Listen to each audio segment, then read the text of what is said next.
하나님 감사와 찬양을 드립니다. 오늘도 우리에게 생명 주시고 건강 주셔서 살아계신 하나님 앞에 나와서 우리가 찬양하며 경배하며 예배 드릴 수 있는 마음 주셔서 감사합니다. 하나님, 이 시간 하나님의 말씀을 전하는 시간입니다. 하나님의 성령으로 저를 덧입혀 주시고 성령의 능력과 지혜로 하나님의 말씀을 깨끗하게 전하는 통로로 사용해 주시옵소서. 말씀을 듣는 사람들에게도 성령님 함께하여 주셔서 말씀을 듣다가 하나님의 음성을 듣게 하시고, 말씀을 듣다가 잃었던 믿음이 회복되고, 말씀을 듣다가 예수 그리스도를 믿고 구원받는 기적이 일어날 수 있도록 은혜 내려 주시옵소서. 예수님의 이름으로 기도합니다. 아멘. 자, 어제 신문을 읽다가 눈에 띄는 기사가 있어서 읽어보았습니다. 그 기사의 제목은 심상찮은 물가라는 글의 제목이었습니다. 그 글의 내용은 이렇습니다. 지금 전 세계적으로 물가가 급상승하고 있다고 합니다. 그래서 물가가 가파르게 상승해서 미국의 경제 전문가들은 눈이 튀어날 정도다 라고 그렇게 말을 하고 있습니다. 미국의 무료 급식소에는 지금 우유와 닭고기가 부족해서 큰 어려움을 겪고 있다고 합니다. 또 영국의 런던 무료 급식소에는 아빠의 집이라는 곳에는 지금 평범한 직장인들이 몰려와서 음식을 먹고 간다고 합니다. 왜냐하면 폭등한 식품 값을 감당할 수가 없어서 평범한 직장인들이 무료 급식소에 와서 식사를 해결하고 있다고 합니다. 그런데 더 심각한 것은 개발도상국 국가입니다. 개발도상국 국가의 서민들은 아무 반찬 없이 살만 먹는 사람들도 있고 아무 반찬 없이 빵을 먹는 사람들이 있다고 합니다. 더 심각한 것은 개발도상국 서민들 중에는 밥을 먹지 못하고 굶는 사람들이 많아지고 있다고 합니다. 그것은 바로 지금 세계 식량 값이 지금 30% 정도 밀가루 값, 쌀값이 지금 인상되어서 비싼 식품값 때문에 많은 개발도상국 서민들이 굶어가고 있다고 합니다.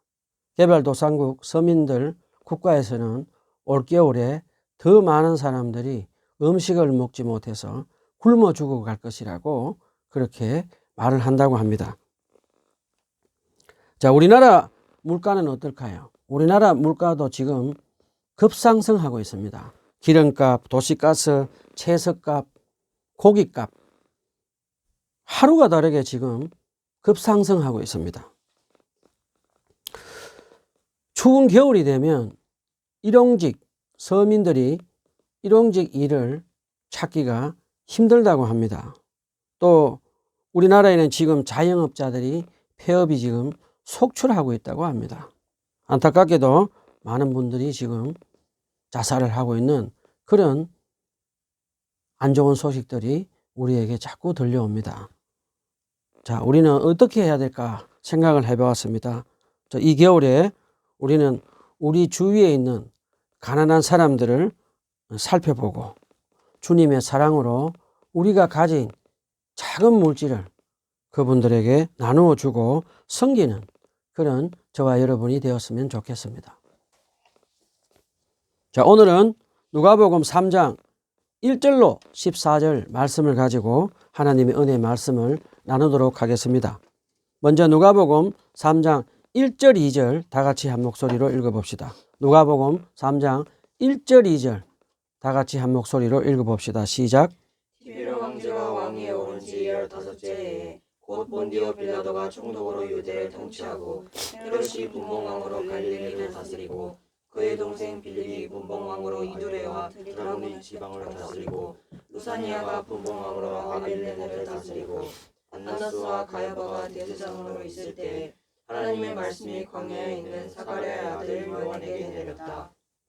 누가는 누가복음 2장에서 로마 황제 아구스투스 황제 때 유대인이 로마의 식민지로 살고 있을 때 예수님이 탄생한 것을 기록을 했습니다. 그리고 또 12살이 되던 해에 예수님이 성전에서 자기 스스로 하나님의 아들로 자각하고 인식했다고 누가복음 2장에서 기록을 합니다. 그리고 난 후에 18년을 훌쩍 뛰어넘어서 누가는 오늘 예수님이 30살이 되었을 때 세례 요한에게 세례를 받고 공생애를 시작했다는 것을 기록합니다. 18년 동안 누가가 기록하지 않은 것은 예수님이 나사렛에서 무엇을 했는지 기록을 하지 않았지만 마가복음 6장 3절을 근거로 해서 보면 예수님은 목수 일을 하면서 가족들의 생계를 부양하며 하나님 말씀을 묵상하고 기도하면서 메시아로서의 준비를 착실하게 하고 있었던 것을 우리에게 가르쳐 줍니다. 자, 그 다음에 누가는 오늘 본문에서 예수님이 30살 때 공생애를 시작하신 것이 바로 로마 황제 디베료가 다스린 지 15년째라는 역사적 사실을 가르쳐 줍니다. 그리고 로마 총독 본디오 빌라도가 있었고 죽은 헤롯 대왕의 아들들이 유대를 네 곳으로 나누어서 분봉왕으로 다스리던 때라고 기록을 하면서 로마인인 누가의 편지를 받아서 읽을 디오빌라에게 가르쳐주고 또 우리에게도 가르쳐주고 있습니다. 자, 오늘 본문에 나오는 세례 요한이 세례를 베풀고 예수님이 공생애를 시작하신 때는 이스라엘은 여전히 로마 식민지로 있으면서 로마 황제의 살인적인 세금에 시달리면서 이스라엘 사람들은 로마 황제의 세금 때문에 진절머리를 앓고 있었던 때입니다. 자, 로마 황제는 유대인들에게 많은 세금을 내도록 했는데 집세, 도로세, 또 사람 숫자 따라서 내는 인두세, 또 집짐승들, 또 물고기들 세금, 또 이루 말할 수 없는 세금으로 고통을 당하고 있었습니다. 그 당시에 이스라엘 사람들의 90%는 농부였다고 합니다. 그 90%의 서민들 농부들은 자기들이 수확하는 곡식들의 30%를 세금을 낼 때도 있고 또 어떤 때는 70% 수확한 곡식에 세금을 내어서 그 세금을 로마 황제 세금을 갚지 못해서 부자들에게 돈을 빌려서 세금을 내다가 갚지 못하면 이제 집도 뺏기고 또 어떤 사람들은 들에는 노예가 되고 도로는 집과 땅을 다 뺏겨서 들에는 강도떼가 되고 들에는 도둑질하면서 또 들에는 일용직 노동을 하면서 하루하루 목숨을 부지하고 있었던 그런 시절이었습니다. 자, 로마 황제는 또 전쟁이 나면 유대인들 젊은이들을 데리고 가서 또 전쟁을 치르게 했습니다. 저는 이 로마 황제 식민지로 살고 있는 사람들을 생각하면서 저는 옛날에 우리나라가 일제 36년 동안 강제로 살면서 가난한 농민들이 지어놓은 농사를 지은 살들을 다 수탈해가고 한국 젊은이들은 전쟁에 보내서 총알바지로 삼으면서 잔인하게 대했던 그 시절과 흡사하다는 그런 생각을 해보았습니다. 자, 그런 상황 가운데서 유대 종교 지도자들은 그러면 어떻게 살았을까요? 우리 한번 알아봅시다. 그 당시에 유대인 종교 지도자는 로마 황제로부터 제사장들이 임명을 받았습니다. 그러면 로마 황제로부터 대제사장 임명을 받은 대제사장들은 로마의 강제적인 세금과 로마의 학정에 침묵을 하고 로마와 결탁을 해서 유대 종교 지도자들은 로마와 협조를 하면서 로마로부터 많은 이익을 받으면서 정치 권력과 많은 물질적인 이익으로 끝이 없는 그들의 탐욕의 배를 채우고 있었습니다. 그 당시에 오늘 본문에 나오는 2절에 보면 안나스라는 대제사장은 로마에서 임명을 받고 오랫동안 대제사장직을 수행하고 있었습니다. 그런데 불미스러운 일로 안나스는 로마 황제로부터 파직을 당합니다. 그런 후에 그의 사위인 가야바가 대제사장직을 수행을 합니다. 비록 로마로부터 안나스 대제사장은 파직을 당했지만 안나스 대제사장은 여전히 이스라엘의 종교 최고 기관인 산헤드린 공회에서 권력을 행사하고 있었습니다. 왜냐하면 유대인들은 대제사장직은 종신으로 수행하고 있었기 때문에 안나스 대제사장은 산헤드린 공회에서 최고의 실력가로 행세를 하고 있었습니다. 자, 그 증거가 어디에 있는가 하면 요한복음에 보면 안나스 대제사장이 불법으로 예수님을 체포해서 예수님을 신문하고 그 다음에 가야바 제사장에게 보내서 예수님을 신문하는 것을 보면 안나스가 그 당시에 종교 실세였음을 우리에게 가르쳐 줍니다. 자, 그 당시에 가난한 이스라엘의 90%의 서민들, 농민들은 로마의 살인적인 세금에 시달리고 있으면서 설상가성으로 엎친데 덮친 격으로 안나스와 가야바 대제사장들이 강요하는 종교세, 11조, 성전세 등으로 시달리고 있었습니다. 예루살렘 성전 중심으로 막대한 탐욕의 배를 채운 종교 지도자들은 이방인들이 기도하는 곳까지 짐승들을 사고 팔면서 막대한 이윤을 챙기고 있었습니다. 그것을 보신 예수님은 분노하셔서 채찍을 만들어서 짐승들을 내어 쫓고 장사하는 사람들을 내어 쫓으면서 종교 지도자들을 향해서 독사의 자식들아 라고 하면서 심판을 선언하실 정도로 그 당시 이스라엘 성전을 중심으로 한 종교 지도자들은 타락해 있었습니다. 자, 그 당시에 예루살렘 종교 지도자들은 가난한 사람들을 어떻게 대했을까요?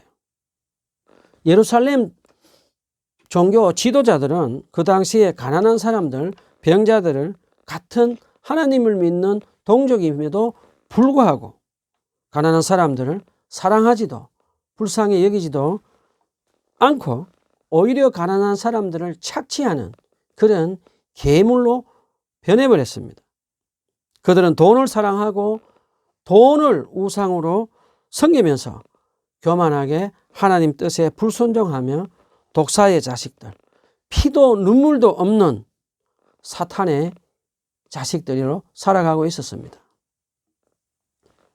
자, 교회사를 공부해 보면 교회 지도자들이 권력과 연합하면 권력자들의 독재와 그 비리를 침묵하고 그 대신 교회는 권력자들로부터 세금을 면제받으면서 많은 부를 축적하게 되면서 교회 지도자들은 돈을 사랑하고 돈을 우상으로 섬기며 끝없는 탐욕의 배를 채우며 가난하고 소외된 사람들 재산마저도 착취하는 그런 괴물로 변해서 가난한 사람들을 사랑하지도 불쌍히 여기지 않는 그런 타락한 모습을 봅니다.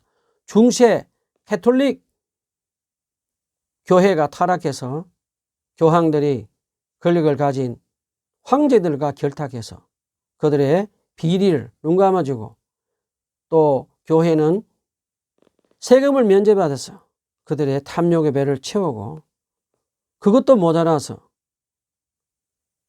종교 권력자들은 가난한 농민들의 돈마저 착취하는 그런 타락한 사탄의 자식들로 변해가는 것을 우리는 볼 수 있었습니다.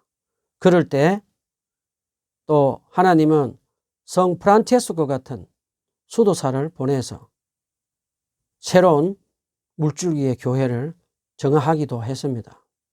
또 안타깝게도 우리 개신교 교회사도 보면 히틀러가 권력을 잡았을 때 많은 목사님들이 히틀러에게 독재와 비리에 대해서 침묵하고 그들에게 협조하고 그들이 전쟁을 치르러 나갈 때 나가서 축복해주는 그런 기도를 하는 타락한 모습을 보여주었습니다. 그때 성령께서 디트리 보네프라는 목사님을 보내주셔서 타락한 독일 교회 목사님들을 질책하고 독재자인 히틀러에 맞서서 대항하다가 순교하면서 하나님의 교회를 다시 정화시키는 것을 우리는 배울 수 있습니다.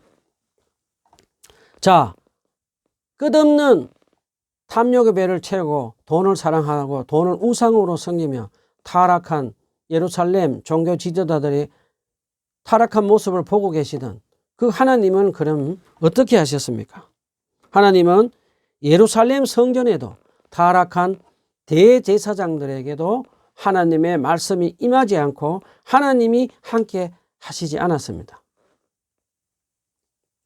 그런데 하나님은 광야에 있던 겸손하고 경건하게 살던 사가랴의 아들 세례 요한에게 하나님의 말씀이 임하셨다라고 누가는 기록하고 있습니다. 누가복음 3장 3절에서 6절 다 같이 한 목소리로 읽읍시다. 누가복음 3장 3절에서 6절 다 같이 한 목소리로 읽읍시다. 시작. 요한은 요단강 주변의 온 지역을 찾아가서 죄사함을 받게 하는 회개의 세례를 선포하였다. 그것은 이사야의 예언서에 적혀 있는 대로였다. 광야에서 외치는 이의 소리가 있다. 너희는 주님의 길을 예비하고 그 길을 곱게 하여라. 모든 골짜기는 메우고 모든 산과 언덕은 평평하게 하고 굽은 것은 곱게 하고 험한 길은 평탄하게 해야 할 것이니 모든 사람이 하나님의 구원을 보게 될 것이다. 세례 요한은 아마도 늙은 부모들인 사가랴와 엘리사벳이 일찍 죽고 광야에서 살았다라고 누가복음 1장 80절에 기록이 되어 있습니다. 세례 요한은 광야에 들어가서 경건하게 살면서 광야에서 하나님의 말씀을 묵상하고 기도하면서 주님의 길을 예비하는 자로 마지막 구약의 선지자로 자기 사명을 감당하면서 기다리면서 살고 있었습니다. 그러던 어느 날 세례 요한이 30살이 되던 해에 성령께서 세례 요한에게 임하셔서 하나님의 말씀을 구체적으로 전하라고 레마의 말씀을 하십니다. 자, 성령께서 세례 요한에게 구체적으로 하나님의 말씀으로 지시하는 것을 레마의 말씀이라고 합니다.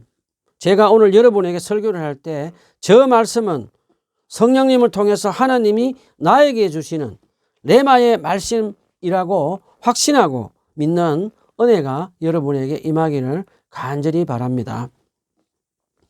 자, 우리 여기서 잠깐 세례 요한이 광야에서 죄를 회개하라고 외치는 모습을 한번 우리 상상해 봅시다. 자, 세례 요한은 400년 동안 하나님의 말씀이 임하지 않던 이스라엘 땅, 그 메마른 광야에서 마치 사자가 포효하듯이 큰 소리로 회개하라, 죄를 회개하라 라고 계속해서 외치자 고요하던 강야가 쩌렁쩌렁 울리면서 세례 요한의 목소리가 강야를 울립니다. 그러자 400년 동안 하나님의 말씀이 없어서 메말라 죽어가던 영혼들이, 잠을 자고 있던 영혼들이 세례 요한의 목소리를 듣고 유대인들은 마치 구름대처럼 몰려오고 또 몰려오고 몰려왔습니다.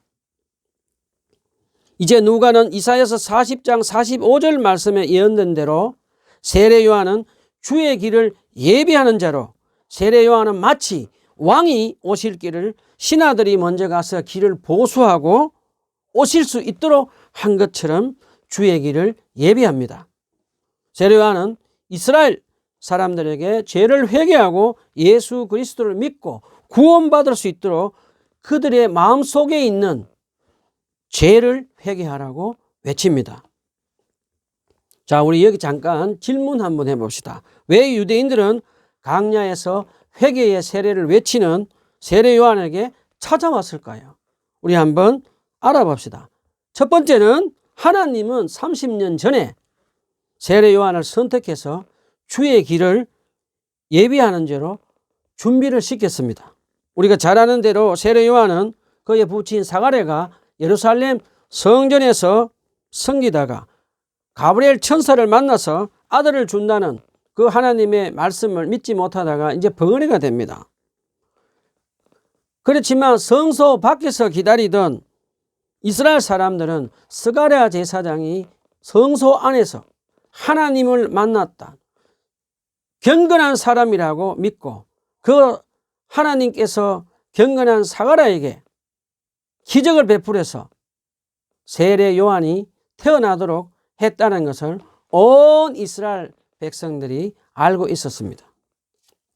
그래서 그 기적적으로 태어난 세례 요한이 30살이 되어서 광야에서 회개하라, 회개하라, 죄를 회개하라라고 외치자 많은 이스라엘 사람들은 세례 요한을 광야로 보러 몰려오고 또 몰려왔습니다.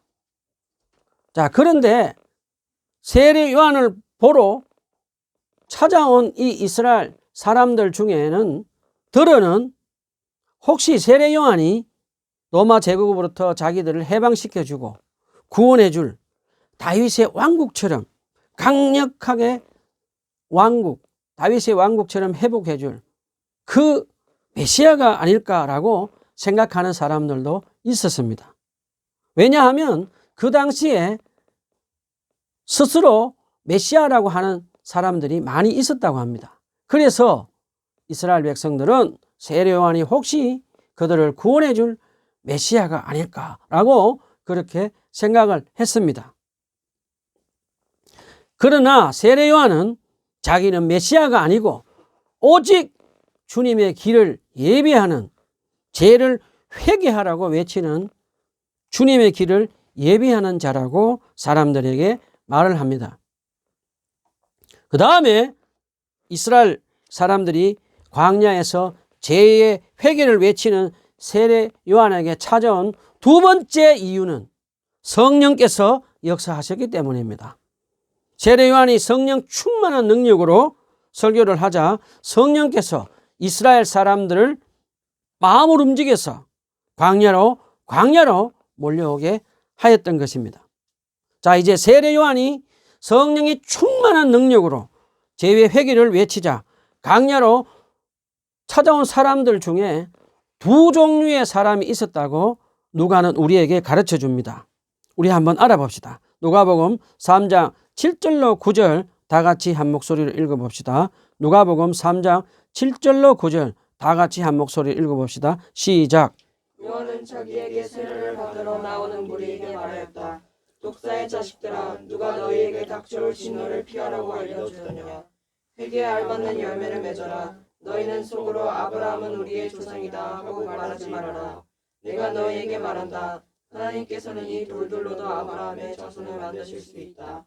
도끼를 이미 나무 뿌리에 갖다 놓으셨어. 그러므로 좋은 열매를 맺지 않는 나무는 다 찍어서 물속에 던지신다. 자, 세례 요한이 제2의 회개 세례를 외칠 때 찾아온 첫 번째 종류의 사람들은 세례 요한이 독사의 자식들아 라고 심판을 선언한 사람들입니다. 세례 요한이 독사의 자식들아 라고 심판을 선언한 사람들은 누구일까요? 세례 요한은 자기의 설교를 듣지 않고 교만에게 자기 죄를 회개하지 않는 피도 눈물도 없이 양심에 화인 맞은 바리새인과 사두개인들, 그 당시 예루살렘 종교 지도자들이었습니다. 그 당시 예루살렘 종교 지도자들인 사두개인과 바리새인들은 막강한 권력을 가지고 있었던 사람들입니다. 지금으로 말하면 사법권을 가진 검사들과 같아 권력을 가지고 있었습니다. 그럼에도 불구하고 세례 요한은 그런 막강한 권력을 가진 사두개인들과 바리새인들에게 독사의 자식들아 라고 목숨을 두려워하지 않고 강력하게 그들에게 심판을 전합니다. 저는 이 대목의 세례 요한을 묵상하면서 제가 만약에 세례 요한처럼 제 앞에 있는 회개하지 않는 그런 큰 바리새인과 사두개인들처럼 막강한 권력을 가진 종교지도자들을 앞에 놓고 독사의 자식들아 죄를 회개하라라고 외칠 수 있을까라는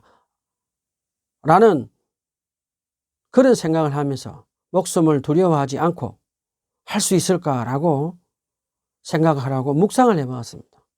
그런데 저는 할 수가 없지만 성령께서 하라고 명령하시면 목숨 걸고 세례 요한처럼 죄를 회개하고 당당하게 담대하게 말씀을 전해야 되겠다라고 다짐을 해보았습니다. 자, 그 당시에 예루살렘에 사는 바리새인들은 돈을 사랑하고 돈을 우상으로 섬기며 살았습니다. 그 증거로 바리새인들은 그 당시에 남편을 잃은 가부들에게 신앙 상담을 하는 역할을 했다고 합니다. 그 신앙 상담 역할을 하던 바리새인들은 남편을 잃은 가부들에게 그가 가지고 있는 땅, 재산들을 강제로 예루살렘 성전에 헌금하라고 그렇게 강요했다고 합니다. 그렇게 강요해도 듣지 않으면 그 가부들에게 바리새인은 자기에게 그 땅을 헐값에 팔으라고 강요해서 그들은 탐욕의 배를 채워가고 있었다고 합니다. 자, 그럼 이 바리새인들은 어떻게 가난한 사람들을 대했을까요? 그들은 가난한 사람들을 같이 식사도 하지 않고 그의 자녀들과 가난한 사람들에게 결혼하는 것을 허락하지 않았다고 합니다. 바리새인들은 가난한 사람들을 무시하고 차별하는 그런 피도 눈물도 없는 사람들이었습니다. 그 다음에 예루살렘에 사는 부자들, 이 사두개인들은 갈릴리 지방에도 땅을 사 놓을 만큼 엄청난 부자들이었습니다. 그 당시에 예루살렘 성전에서 일을 하는 이 종교 지도자들 중에는 그 당시에 상류층 부자들이 10%였다고 합니다. 그 10%에 종교 지도자들이 들어갔다고 합니다. 얼마나 그들이 부자였는지 우리는 짐작할 수 있습니다. 그 사두개인들은 그러면 가난한 사람들을 사랑하고 불쌍히 여기고 그들을 재산을 나누고 섬겼을까요? 그렇지 않았습니다. 그들도 똑같이 돈을 사랑하고 돈을 우상을 섬기면서 가난한 사람들을 거들떠 보지도 않았습니다. 자, 그런 그들에게 세례 요한은 지금 강력하게 외칩니다. 그들이 마음속에 가지고 있는 선민 사상, 그들이 아브라함의 후손으로 선민이다, 선민 사상을 가지고 있던 것을 강력하게 지금 꾸짖는 장면이 나옵니다. 그러면서 세례 요한은 그들에게 이렇게 말합니다. 하나님은 돌들로 아브라함의 자녀를 만들 수 있는 분이라고 그들의 교만한 마음을 깨뜨립니다. 세례 요한은 사두개인과 바리새인들이 진정한 마음으로 죄를 회개하지도 않고 회개에 좋은 열매를 맺지 않는 양심의 화인 맞은 바리새인들과 사두개인들에게 하나님의 심판이 임할 것이라고 지금 강하게 선포합니다. 자, 우리 여기에서 한 가지 영적으로 중요한 것을 배우게 됩니다. 예루살렘 성전에서 대제사장으로 일하던 안나스, 가야바 대제사장들, 그리고 바리새인들과 사두개인들인 종교 지도자들이 하나님보다 돈을 더 사랑하고 돈을 우상으로 섬기면서 탐욕에 배를 채우면서 사탄의 자식으로 살면서 끝까지 그들의 죄를 회개하지 않고 예수 그리스도를 그들의 메시아로 믿지 않고 죄 없으신 하나님의 아들 예수 그리스도를 십자가에 못 박혀 죽이게 하는 사탄의 자식들임을 우리에게 가르쳐 줍니다. 자, 이제 성령 충만한 세례 요한의 힘 있는 설교에 마음의 찔림을 받은 두 번째 종류의 사람들이 나옵니다. 우리 한번 알아봅시다. 누가복음 3장 10절로 14절 다 같이 한 목소리로 읽어봅시다. 누가복음 3장 10절로 14절 다 같이 한 목소리로 읽어봅시다. 시작. 우리가 요한에게 물었다. 그러면 우리는 무엇을 해야 합니까? 요한이 그들에게 대답하였다. 속옷을 두 벌 가진 사람은 없는 사람에게 나누어 주고 먹을 것을 가진 사람도 그렇게 하여라. 세례들도 세례를 받으러 와서 그에게 물었다. 선생님, 우리는 무엇을 해야 하겠습니까? 요한은 그들에게 대답하였다. 너희에게 정해준 것보다 더 받지 말아라. 또 군인들도 그에게 물었다. 그러면 우리들은 무엇을 해야 하겠습니까? 요한이 그들에게 대답하였다. 아무에게도 협박하여 억지로 빼앗거나 거짓 고소를 하여 빼앗거나 죽여서 빼앗지 말고 너희의 봉급으로 만족하게 하여라. 자, 이제 성령 충만한 세례 요한의 힘 있는 설교를 들은 두 번째 종류의 사람들은 마음이 찔려서 세례 요한에게 우리는 무엇을 해야 합니까? 라고 회개하는 모습을 보입니다. 그리고 난 뒤에 그들의 세례 요한에게 우리는 무엇을 해야 합니까? 라고 질문을 합니다. 그러자 세례 요한은 그들에게 구체적으로 죄를 회개하고 회개의 열매인 변화된 삶을 살으라고 가르쳐 줍니다. 옷을 두 벌 가진 사람은 이웃을 사랑하는 마음으로 옷이 없는 사람들에게 나누어 주고, 먹을 음식이 있는 사람들은 먹을 것이 없는 사람들에게 먹을 음식을 나누어 주라고 가르칩니다. 그 다음에 세리들에게는 정해진 세금만 받고 탐욕스러운 마음으로 고금리의 이자를 받지 말라고 가르쳐 줍니다. 그 다음에 군인들에게는 이웃 사람들의 재산을 강탈하지 말고 받는 월급으로 만족하며 살아라고 가르칩니다. 왜냐하면 그 당시 군인들은 세리와 결탁을 해서 세리를 도와서 이웃 사람들의 재산을 강탈했다고 합니다. 그래서 세례 요한은 군인들에게 받는 월급으로 만족하고 다른 사람들의 재산을 강제로 뺏드는 일을 하지 말라고 가르칩니다. 자, 세례 요한은 지금 우리는 무엇을 해야 합니까? 라고 진정한 회개를 원하는 사람들에게 하나님의 뜻에 순종하지 않고 내 뜻대로 욕심대로 살면서 잘못된 길로 갔던 그들의 마음속에 있는 죄를 구체적으로 회개하고 예수님이 그들의 마음속에 들어와서 살 수 있도록 마음을 깨끗하게 하라고 가르쳐 줍니다. 한국의 초대교회에 성령 충만한 목사님들은 대부분 주일 설교에는 죄를 회개하고 변화된 삶을 살아라고 하는 설교를 많이 하셨다고 합니다. 그 설교를 들은 한국의 초대교회 성도들은 예배 시간 1시간 전에 또 30분 전에 교회 마룻바닥에 앉아서 그들의 죄를 회개하면서 눈물, 콧물을 흘리면서 주님 제가 잘못했습니다. 주님 제가 죄를 지었습니다. 주님 용서해 주십시오 라고 하면서 마룻바닥에 엎드려서 죄를 회개하고 기도했다고 합니다. 술을 끊지 못하고 담배를 끊지 못하는 사람들, 도박을 끊지 못하는 사람들, 조상 제사를 끊지 못한 사람들, 고리대금으로 이자놀이한 사람들, 친구가 죽기 전에 유언으로 맡긴 돈을 떼먹은 사람들, 아내를 두고 첩을 둔 사람들, 그 사람들이 자기들이 지은 죄를 교회 예배 시작되기 전에 30분 전에 1시간 전에 와서 눈물 뿌리고 콧물 뿌려서 주님 제가 죄를 지었습니다. 주님 제 죄를 용서해 주십시오 라고 기도하고 또 기도했다라고 합니다.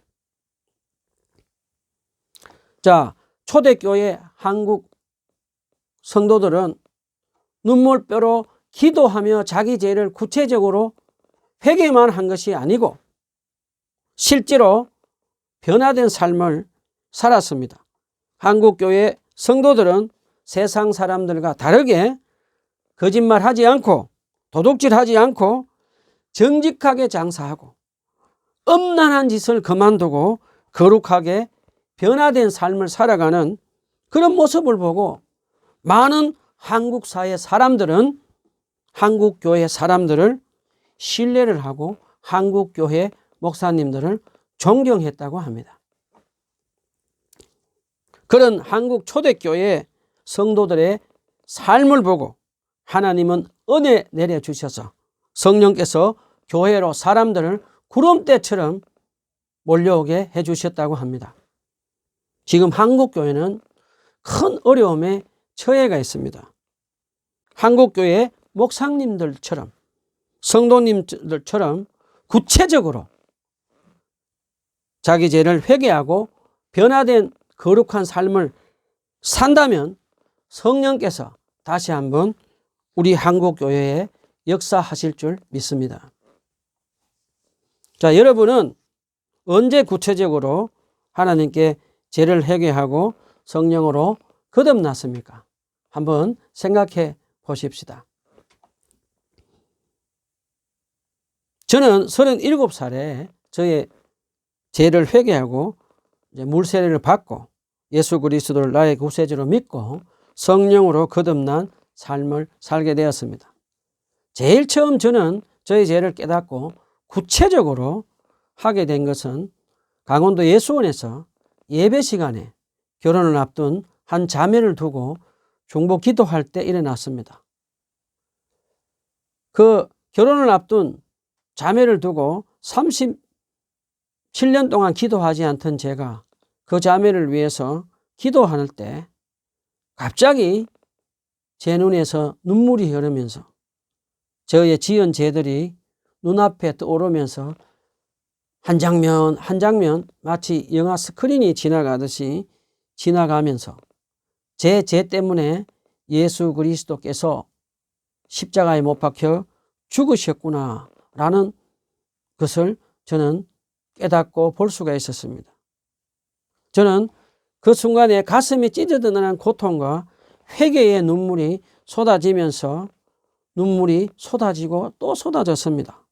저는 그때 제 자신을 바라볼 때 머리부터 발끝까지 제 덩어리라는 것을 깨닫고 제가 10대 때, 20대 때, 30세 때, 30세 때 지은 죄를 내 죄 때문에 주님이 십자가에서 못 박혀 죽으셨구나.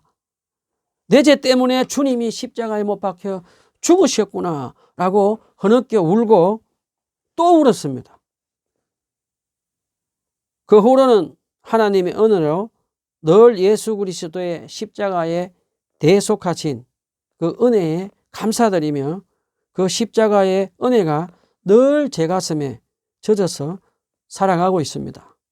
그 이후에 저는 제가 죄를 짓고 살았던 그 과거로 돌아가지 않고 새롭게 변화된 삶을 살게 되었습니다.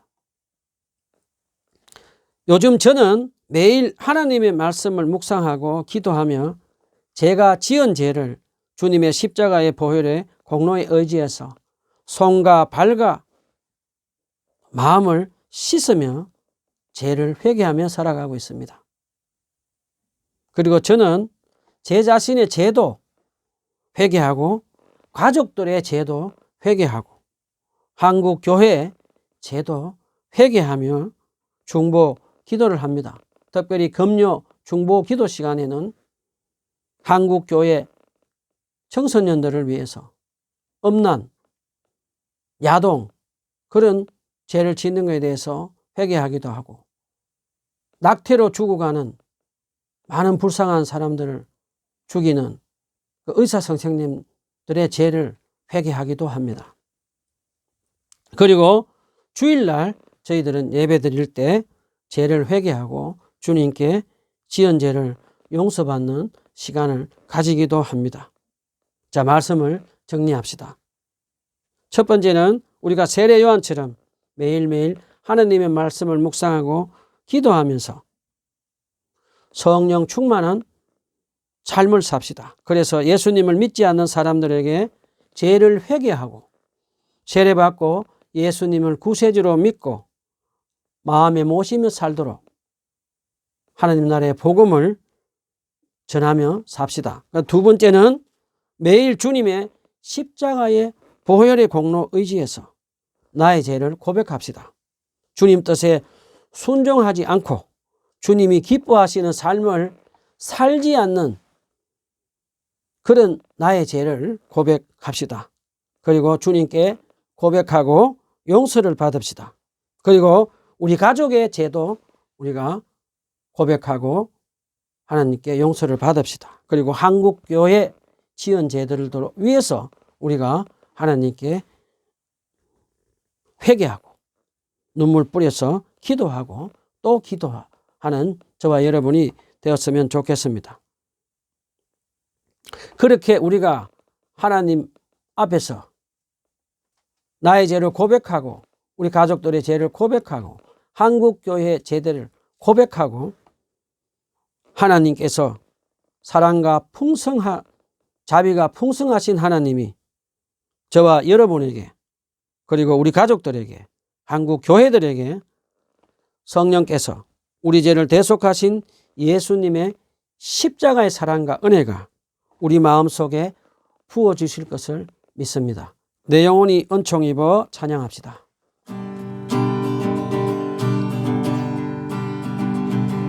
영혼이 은총 입어 중한죄지 벗고 보니 슬픔 많은 이 세상도 천국으로 화하도다. 할렐루야 찬양하세. 내 모든 죄 사함받고 주 예수와 동행하니 그 어디나 하늘나라 주의 얼굴 뵙기 전에 멀리 뵈던 하늘나라 내 마음속에 이루어지니 날로 날로 가깝도다. 할렐루야 찬양하세. 내 모든 죄 사함받고 주 예수와 동행하니 그 어디나 하늘나라 높은 산이 거친 들이 조막이나 궁궐이나 내 주 예수 모신 곳이 그 어디나 하늘나라 할렐루야 찬양하세 내 모든 죄 사함받고 주 예수와 동행하니 그 어디나 하늘나라. 기도합시다.